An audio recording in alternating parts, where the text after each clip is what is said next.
Within customer service, there are many elements which must be organised to make effective customer service happen properly. Pricing strategy is important, of course, but the crucial, constant factor is the human element, how people are treated and communicated with, because simply, customers are people. There is a fine line between creating efficiencies, such as having an online customer help section, which can frustrate the customer if they can't find an answer, to having a real person who can answer and deal with the issues quickly and pleasantly. Customers like the human element of a transaction, as we are social creatures, but technology has advanced and more transactions are digital and/or virtual. Businesses succeed by getting, keeping and growing customers. Western economies are maturing and products are reduced to commodities. This makes price increases impossible to sustain, as at the same time, the cost of selling and marketing is going up. The more you spend on marketing, the less you have to show for it. In market after market, companies are grappling with the fact that their products and services are in oversupply. The only thing in short supply these days are customers. They are difficult to find and hard to keep. Customers are even scarcer than capital. To remain competitive, firms must figure out how to keep their customers longer, grow them into bigger customers, make them more profitable and serve them more efficiently. This section will consider the key principles around customer service and why customer issues surface. It will explore best practice in the form of a recognised code of conduct. The exercises are designed to compare your own experience of customer service and to think about how customer service can be improved. There are 2 exercises followed by a quiz based on the content. Please allow 5 hours to complete this module.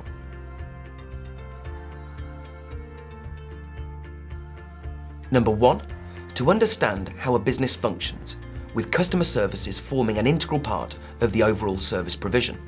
Number 2, the principles of customer service within an organisation with a self-reflection exercise based on own experience of good and poor customer service. Number 3, the level of quality a company product and service, either physical or digital, should comprise, and best practice measures using the British Standard Code of Practice for Customer Service. Number 4, the impact of the Consumer Rights Act 2015 and the effect it has on industries. For example, the logistics industry in the quest for speedy and quality consumer deliveries. Number 5, quiz to test the knowledge on a multiple choice basis.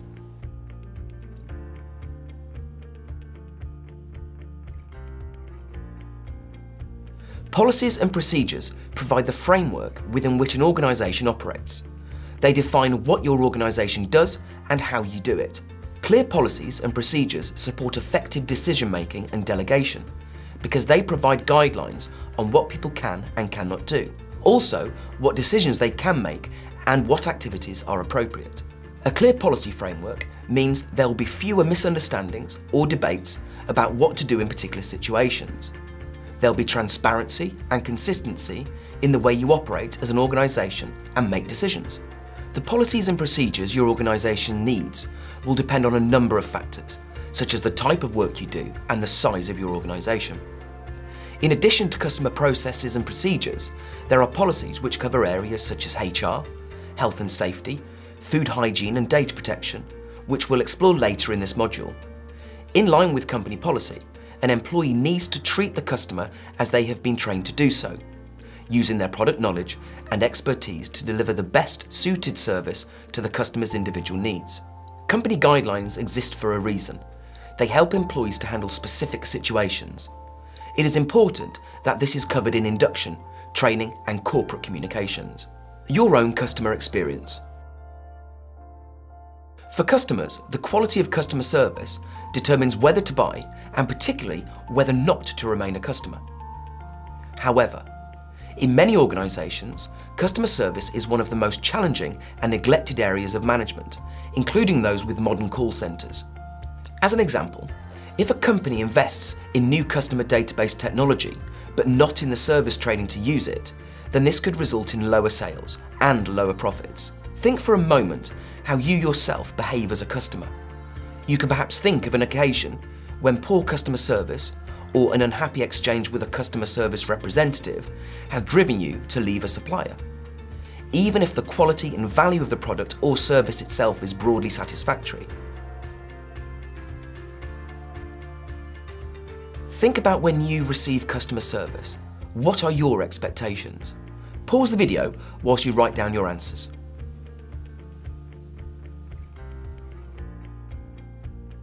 Answers could include, number 1, timely delivery. Number 2, little or no queues. Number 3, quality product. Number 4, value for money. Number 5, easy exchange or returns process. Number 6, money refunded quickly. And number 7, services to be as described. Think of 2 occasions in the last year when you've received excellent customer service and 2 occasions when the service was terrible. Note down separately which organisation or trader you have chosen for each scenario. Pause the video whilst you write down your answers. For each example, ask yourself, how do you think you were regarded by the person serving you? Pause the video whilst you write down your answers.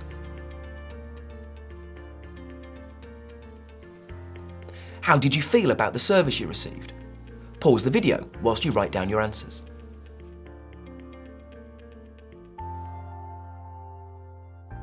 What was the best or worst thing about the service you received? Pause the video whilst you write down your answers.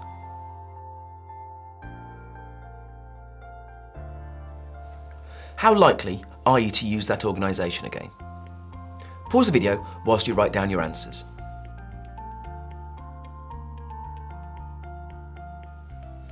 What would you say to friends about that company? Pause the video whilst you write down your answers.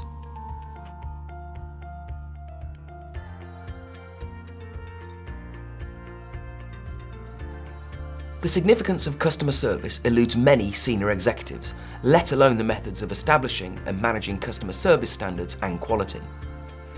Our own experiences as the customers demonstrates all the time that many large organisations fail to empower customer-facing and call centre staff. They also fail to design policies and systems to enable effective customer service. Often, these are defensive strategies because employees are not trusted, competition is feared, or simply the policymakers and systems designers are too far removed from customers and their service expectations. Pricing strategy also plays a part on customer service, especially strategies which effectively discriminate against existing customers in favour of new customers. Examples can include, number 1, 0% finance of a new credit card offer over 2 to 3 years of purchases, whilst existing card holders are offered higher rates and less favourable time lengths of offer. Number 2, offers of broadband, TV and phone lines are often more favourable for initial periods of time and less favourable for existing customers. This is strange, since by any reasonable measure or criteria in any market or industry, it costs far more to gain new customers than to retain existing customers. Neglecting, constraining, or failing to optimise customer service capabilities is a waste of great opportunities. Instead, many organisations and their leaders are habitually fixated on sales, marketing, advertising and promotion. They desperately strive to attract new customers while paying little regard to the many customers that are leaving due to the lack of effective customer service and care. As mentioned in the examples above, highly competitive and profitable sectors such as the communications and financial service industries often see customer turnover, also known as the churn, reaching levels exceeding 25%. Leaders and spokespeople will blame the competitive market and the fickleness of customers, but ultimately, when a customer leaves a supplier, it is because they are unhappy about the service they are receiving. The central aim of effective customer service is retaining customers. When an organisation gets this right, as a byproduct, the acquisition of new customers automatically becomes much easier. Retaining customers, enabled by excellent customer services, produces many positive benefits for the organisation aside from the obvious revenue and profit results. Number 1, retaining customers through effective customer service enables easier growth, indirectly and directly. For example, by sustaining healthier profit margins and by business expansion from word-of-mouth referrals. Number 2, having high levels of customer retention via effective customer service also improves employee morale and motivation. No one enjoys working for an organisation that feels like a sinking ship, or where stressful arguments or pressures prevail. When customers are happy, all the employees are happy and more productive. Number 3, improved employee morale and motivation resulting from reducing customer attrition also positively benefits employee retention and turnover, recruitment quality and costs, stress, grievance, discipline and counselling pressures. Number 4, reduced customer attrition and upset naturally reduces litigation and legal problems from customers or fair trading laws. Number 5, retaining customers also enables the whole organisation to focus more on proactive opportunities rather than reactive firefighting, crisis management, failure analysis and the negative high pressures to win replacement business.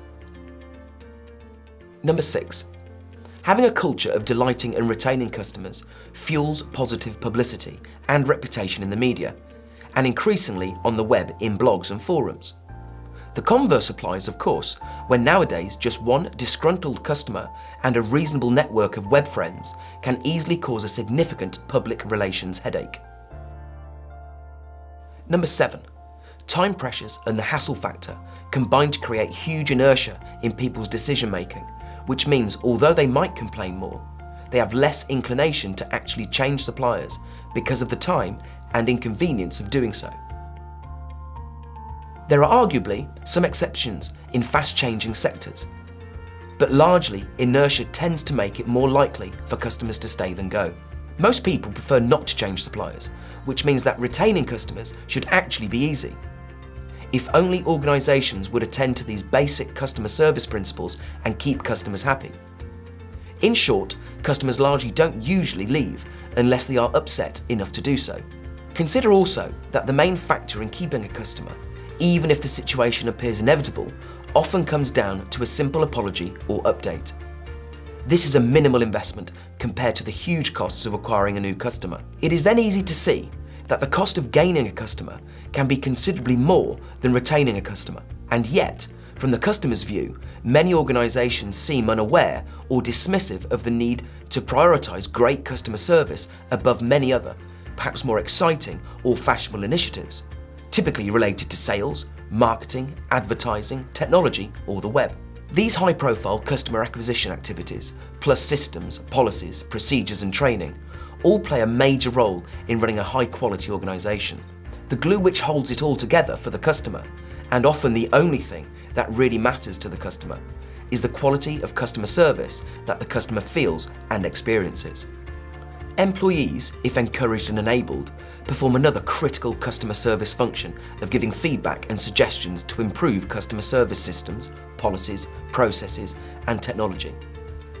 Feedback and recommendations from customer service teams or employees, and customers too, are vital in refining and improving the systems and policies within which the function is operating. So again, people, your employees, are the most crucial in shaping effective customer service capabilities. British Standard Code of Practice for Customer Service.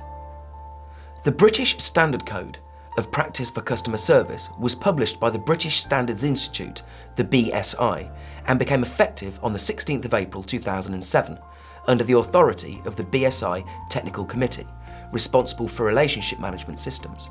As a code of practice, this standard is one of guidance and recommendation. It is not a formal mandatory specification and should not be offered, implemented or quoted as such. The introduction of the Code of Practice references the Harvard Business Review in summarising the main benefits of improving customer satisfaction via effective customer service as being the 3 R's: retention, related sales, and referrals. It also refers to the research by the British Institute of Customer Service, or the ICS, in identifying the most important elements of service delivery according to customers. Number 1, timeliness. Number 2, appearance. Number 3, courtesy. Number 4, quality and efficiency. Number 5, ease of doing business. And number 6, problem solving. These are interpreted into an alternative set of 3 R's for effective non-commercial public sector customer service and service delivery, responsive, reliable, and respectful. BSI suggests that the Customer Service Code of Practice will assist organisations to 1. Establish effective customer service mechanisms, 2. Improve competitiveness, 3. Differentiate their offering via innovative customer services, 4. Build customer loyalty through positive customer service experience, 5. Increase customer retention, 6. Attract new customers via word of mouth, 7. Reduce marketing costs, 8. Increase service efficiency, 9. Reduce complaints and complaints handling resources and costs, 10. Improve compliance with consumer trading laws, 11. Improve services and accountability, especially for public sector organisations, 12. Develop and sustain organisation-wide focus on customers and quality, and 13. Improve ease of dealing with organisation for customers.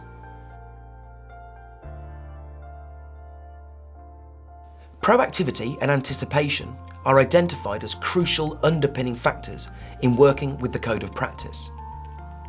The Code of Practice is primarily aimed at organisations with external customers, but the principles apply to relations with internal customers as well, and apply to all organisations regardless of size and industry sector, including small consultancies and subcontractors. These customer service principles are outlined and regarded as essential. 1. Commitment at all levels. 2. Credibility to keep promises. 3. Culture, the customer service ethos. 4. Competencies of staff in recruiting, training and assessment.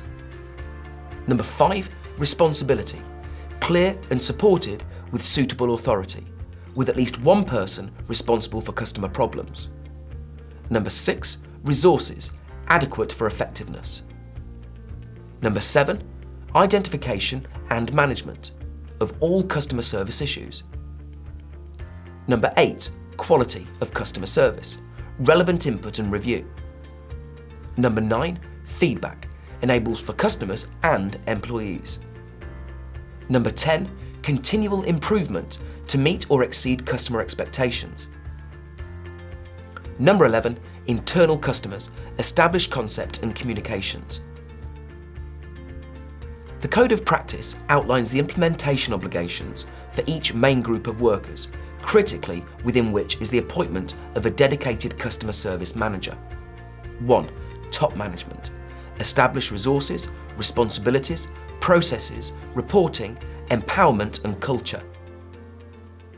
2. Customer service management. Detail processes, financial management of consumer services, staffing and training, legal, complaints handling and escalation. 3. Employees. Awareness of customer service aims, responsibilities and benefits. 4. Customer service employees. Competent, aware and committed. It also gives operational recommendations for 1. Timeliness, responsiveness for enquiries, orders, deliveries, appointments and complaints. 2. Provision of information to customers at each stage of the purchasing process. 3. Customer interaction for all the ways and reasons which customers are engaged. 4. Documentation relating to service. 5. Corrective action in response to problems. Usually, organisations will have a policy which embodies most elements of the Code of Practice, will share it on their website, and will be communicated to employees during their induction or made available in their handbook. The Consumer Rights Act came into force on the 1st of October 2015 as part of the government's reform of the UK's consumer landscape, which aims to make it easier for consumers to understand and access their key rights, including the right to clear and honest information before you buy, the right to get what you pay for, the right to goods and digital content being fit for purpose and services being performed with reasonable care and skill, the right that faults in what you buy will be put right free of charge, or a refund or replacement provided. The law covers what should happen when goods are faulty, what should happen when digital content is faulty, how services should match up to what has been agreed, and what should happen when they do not, or when they are not provided with reasonable care and skill. Unfair terms in a contract. What happens when a business is acting in a way that isn't competitive? Written notice for routine inspections by public enforcers, such as trading standards. Greater flexibility for public enforcers, such as trading standards, to respond to breaches of consumer law, such as seeking redress for consumers who have suffered harm. This means that any organisation or trader supplying goods, services, or digital content and business in the transport and logistics sector should note the following clauses.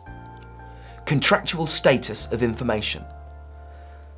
Statements made by or on behalf of a service provider to a consumer will now form part of the contract if they are taken into account by the consumer when deciding whether to enter into the contract, or when making decisions in relation to the service after entering into the contract. So if the contract stated delivery will be made the next day, this has to happen. Fairness requirements. Where terms in a consumer contract are deemed unfair, they might not bind the customer. The existing fairness test is retained in the Act, but terms relating to the price and contract subject matter will only be exempt if they are both transparent and prominent, i.e., in plain language, intelligible, and brought to the consumer's attention. New statutory remedies. Where a service fails to conform to the contract, consumers may now require repeat performance or, if this is impossible, a price reduction.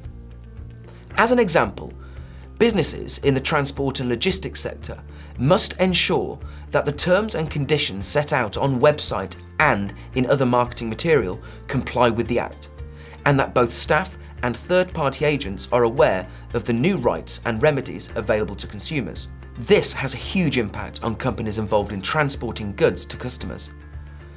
Already, investment is being made to aid customer deliveries and to minimise the risk in deliveries. As an example, Choice Logistics has launched a multi-vendor, device-agnostic GPS tracking and event management solution for the logistics industry called Service Sync. The technology provides real-time tracking, accurate arrival times, geofencing, event-driven alerts, messaging between responsible parties, and an audit trail for every delivery that can help companies enhance their delivery services. Chief Information Officer Robert Batchy says Service Sync SM provides Choice with a competitive advantage because we can leverage big data to help our clients better optimise their supply chains. What will really excite our clients is that it is plug and play, requiring no startup time or costs. For retailers, there is significant cost, not to mention hassle from dealing with returns. The cost is a real burden and is something shoppers have no idea about. Instead of focusing marketing efforts on absolutely everyone, why not utilise customer data to figure out who the best customers are? Should the company focus more on the shopper who places smaller orders but keeps most of what they buy? Or on those who place bigger orders yet make a lot of returns? These are decisions retailers will have to make. From another viewpoint, there is no doubt that clearer refund rights will require retailers to get smarter and faster at data capture and testing returns. But the highest impact outcome of all will be to better meet customer needs so shoppers want to keep more of what they buy in the first place. For sellers of digital products, if a download doesn't work, the retailer won't have to refund, but they will have to make a replacement available. You can just imagine the tech support calls this might entail when a consumer's device is at fault. Additionally, and perhaps more worryingly, if the download causes damage to a device or to other digital content, then the retailer is liable to paying compensation to get the virus removed. Again, proving that it wasn't your download which caused the issue could be problematic. Alternative dispute resolution is now available to all businesses to help when a dispute with a consumer cannot be settled directly. Before the Consumer Rights Act became law, this service had only been available in certain sectors. A business which is involved in a dispute will now need to make the consumer aware of the relevant certified alternative dispute resolution provider. The business should also let the consumer know whether or not they are prepared to use the alternative dispute resolution provider to deal with the dispute. The Citizens Advice Bureau, which will be discussed in detail further on in this module, will be able to advise further. Now you've completed Module 1, we'll move on to a quiz to summarise what you have learned.